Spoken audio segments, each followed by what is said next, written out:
Hello नमस्ते दोस्तों। आज हम बात करने वाले हैं हिडमा के ऊपर। हिडमा जो कि one of the most dangerous Naxalism leader in India, वो बहुत ही खतरनाक माओइस्ट था, माओवादी था, नक्सलाइट था, जो कि बस्तर इलाका में बहुत वहाँ पर जंगल है, वहीं सरवाइव करता था। उसकी पता नहीं चलता था, बहुत ही मास्टरमाइंड था वो। उसको माना जाता है कि 2010 का दंतेवाड़ा अटैक में सीआरपीएफ के बहुत सारे जवानों को मार दिया था। 2013 में जहीरम घाटी मस्कियर में भी उसका बहुत बड़ा रोल था, जो कि अब वो दुनिया में नहीं रहा। 18 नवंबर को आंध्र प्रदेश के जंगल के जंगल में उसे एक इंटेलिजेंस के थ्रू, एक ऑपरेशन के थ्रू उसे मार दिया गया। महज 6 लोगों के साथ उसकी डेथ हो गई, उसमें उसका पत्नी भी शामिल था। तो उसके लाश को छत्तीसगढ़ के उसके ओरिजिनल विलेज में लाया गया और साथ में पत्नी को भी उसके अपने रीति रिवाजों के साथ उसको साथ में जला दिया गया, उसका दाह संस्कार कर दिया गया। हिडमा बहुत ही खतरनाक और मास्टरमाइंड था। ऐसा माना जाता था कि जिस दिन उससे टक्कर होगी तो बहुत बड़ा होने वाला है, गवर्नमेंट का, आर्म फोर्सेस का बहुत बड़ी लॉस होने वाली है। बट इतना इजी मारा जाएगा एक कोई नहीं सोचा था। बहुत ही खतरनाक मास्टरमाइंड था वो आदिवासी समूह से बिलोंग करता था।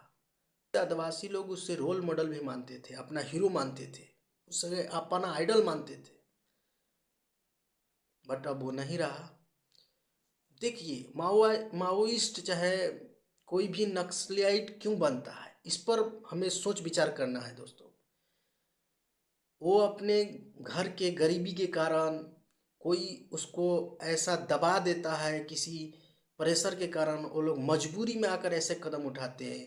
वो जल जंगल जमीन के बचाव के कारण, इन्वायरमेंट के बचाव के रख रखाव के कारण भी वो लोग चाहते हैं कि मेरी जंगल को कोई बर्बाद ना करे। तो माओवादी चाहे नक्सलिज्म को कैसे ख़त्म किया जा सकता है, हम आज इसी पर चर्चा करेंगे। देखिए, मैं 5 पॉइंट को यहाँ लिखा हूँ और उसको बताने वाला हूँ। सबसे पहला पॉइंट है सिक्योरिटी एंड इंटेलिजेंस। मजबूत सुरक्षा व्यवस्था होना चाहिए हमारे यहाँ।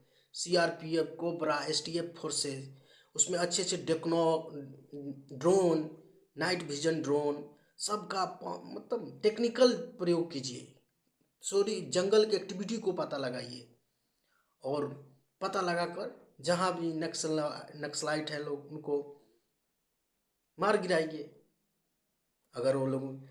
और सबसे अच्छी बात है डेवलपमेंट पुश कीजिए। दूसरा नंबर, विकास को तेजी के साथ करिए, उस इलाके में विकास को आगे तेजी से बढ़ाइए। Third number, winning local support. आदिवासी समुदायों का भरोसा जीतिए। अगर उनको खाना पीना रहना अगर उनको प्रोवाइड करेंगे, उनका भरोसा जीतेंगे, तो वो लोग ऐसा काम करने को क्यों मजबूर होंगे, वो लोग उस संगठन को क्यों ज्वाइन करेंगे, नहीं ज्वाइन करेंगे। इसलिए आदिवासी समुदायों को भरोसा जीतना बहुत जरूरी है। फोर्थ नंबर, संवाद एवं पुनर्वास।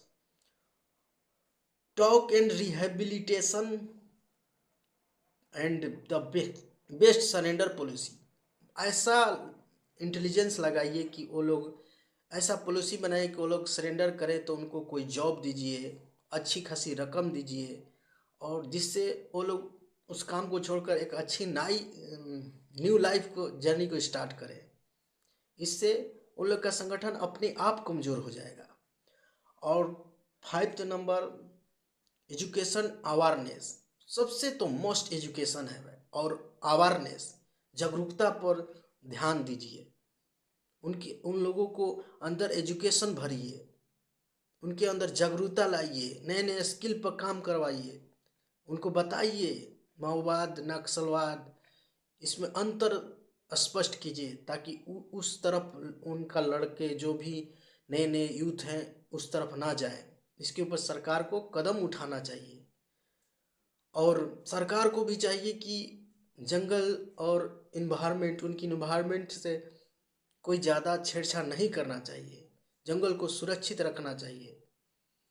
अपने विकास और बिजनेसमैन के दबाव में आकर जंगल को कटाई नहीं करना चाहिए, उधर फैक्ट्री नहीं लगाना चाहिए। ये सब पर ध्यान देना चाहिए दोस्तों। बस मैं इसी के साथ अपने वाणी को विराम देता हूँ। जय हिंद, जय भारत दोस्तों। Thank you.